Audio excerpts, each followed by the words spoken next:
Hi అండి, నమస్తే అందరికీ. Welcome to Rama home recipes. నేనైతే ఈరోజు ఎండనెత్తళ్ళు, అదే డ్రై ఫిష్, అలాగే టమాటో కర్రీని ఈజీగా అలాగే టేస్టీగా ఏ విధంగా చేసుకోవాలో నేను ఈరోజు మీకు ఫుల్ వీడియోలో మీకు చూపిస్తాను. తప్పకుండా వీడియో మొత్తం చూసేయండి, స్కిప్ చేయకుండా. అలాగే వీడియో నచ్చితే లైక్ చేయండి. ఇంకా లేట్ చేయకుండా ఈ కర్రీ ప్రాసెస్ ఏంటో చూసేద్దాం రండి.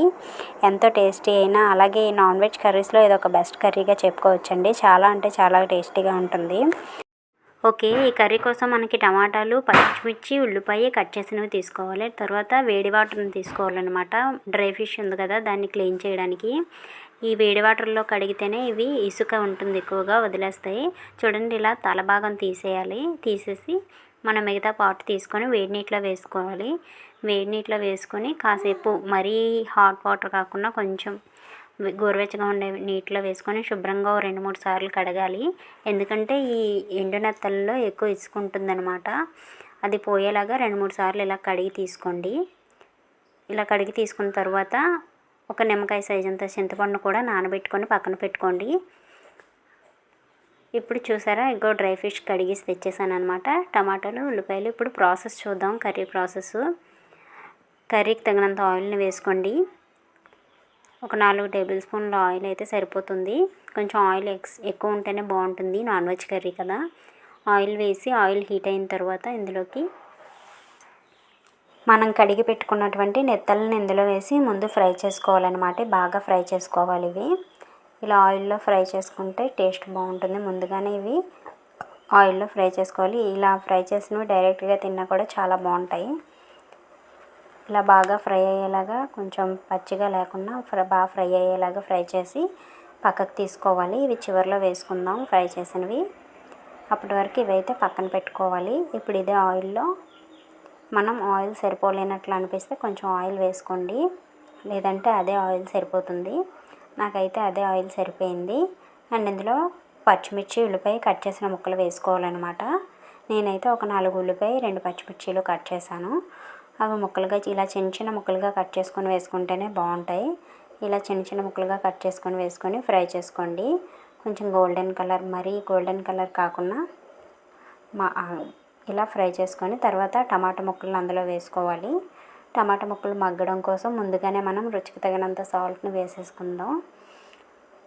నాకైతే 2 టేబుల్ స్పూన్ల సాల్ట్ పడుతుంది ఈ కర్రీలోకి. ముందుగా మనం ఇలా సాల్ట్ వేయడం వల్ల టమాటాలు అయితే త్వరగా మగ్గుతాయి. ఈ సాల్ట్ మొత్తం ముక్కలకు పట్టేలాగా ఒకసారి ఇలా గరిటెతో కలుపుకోవాలి. ఇలా కలుపుకొని మూత పెట్టుకొని మగ్గించుకోవాలి.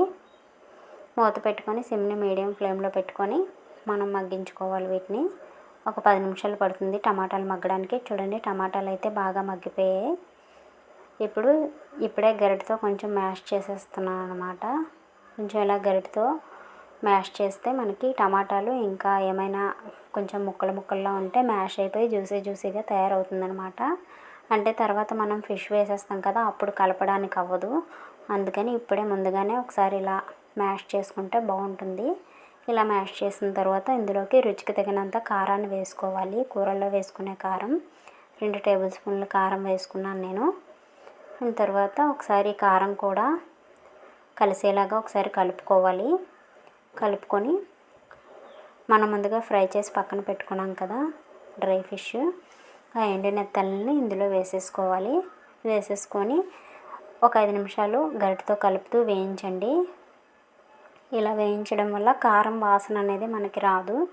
ఇలా కాసేపు వేయించిన తర్వాత ఇందులోకి మనం చింతపండు నానబెట్టుకున్నాం కదా, దాని రసాన్ని ఇందులోకి వేసేసుకోవాలి. ఆ రసాన్ని ఇందులోకి వేసేసుకొని ఒకసారి కలుపుకోవాలి గరిటెతో ఇలా కలుపుకొని మూత పెట్టుకొని ఒక 5 నిమిషాలు ఉంచితే మనకి దగ్గరగా, అంటే ఆయిల్ పైకి తేలే వరకు ఉడికించుకోవాలన్నమాట. ఆయిల్ పైకి తేలే వరకు ఉడికించుకుంటే మనకి కర్రీ రెడీ అయిపోయినట్టే. చూడండి, ఆయిల్ పైకి తేలింది కదా, ఇంకెలా వచ్చిందంటే మనకి కర్రీ రెడీ అయిపోయినట్టేనమాట. తర్వాత ఇందులో మనం చివరిగా కొత్తిమీరను వేసుకొని గార్నిష్ చేసుకొని దించేసుకుంటే సరిపోతుంది. మనకి కూర రెడీ అయిపోయినట్టే. ఈ టమాటా ఎండునెత్తల కూర అయితే చాలా టేస్టీగా ఉంటుందండి. నాన్ వెజ్ కర్రీస్లో ఇదొక మంచి కర్రీగా చెప్పుకోవచ్చు. నాకైతే చాలా ఇష్టం. ఒకసారి ఈ రెసిపీని అయితే తప్పకుండా ట్రై చేయండి, చాలా బాగుంటుంది. ఇలా ఎండునెత్తలు టమాటా కర్రీ చేసుకొని తిని చూడండి, చాలా బాగుంటుంది. అండ్ కొత్తిమీర వేసాక కాసేపు ఉడికించి దించేసాను. చూడండి ఎంత బాగా వచ్చిందో. తప్పకుండా ఈ రెసిపీని అయితే ట్రై చేయండి ఫ్రెండ్స్. అలాగే వీడియో నచ్చితే తప్పకుండా లైక్ చేయండి, షేర్ చేయండి, ఛానల్ని సబ్స్క్రైబ్ చేసుకోండి ఫ్రెండ్స్. ఇంకా ఎవరైనా సబ్స్క్రైబ్ చేసుకోలేని వాళ్ళు ఉంటే okay. Thanks for watching. Bye bye.